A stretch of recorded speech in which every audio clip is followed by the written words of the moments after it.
Hey guys, आज हम जो आपके लिए वीडियो लेके आए हैं इसमें हम आपको बताएंगे कि बाथरूम और किचन के अंदर जो गीज़र के कनेक्शन हैं वो कैसे देने हैं और कौन कौन से प्रोडक्ट उसमें यूज़ होने वाले हैं। तो गाइस, ये देखिए हमारे सामने गीज़र लगा हुआ है।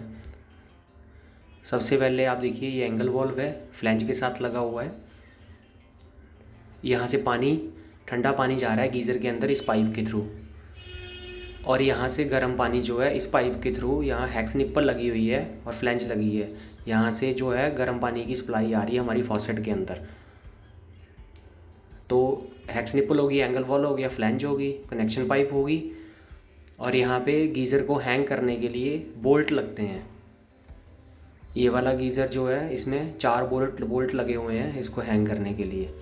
तो गाइज़, इसमें गीज़र के अंदर जो है वो ब्रेडेड वाली कनेक्शन ही यूज़ करनी चाहिए, क्योंकि इसकी टेम्परेचर और प्रेशर बेरिंग कैपेसिटी ज़्यादा होती है। ठीक है गाइज़, इन्फॉर्मेशन अच्छी लगी हो तो लाइक करें, शेयर करें। Thank you.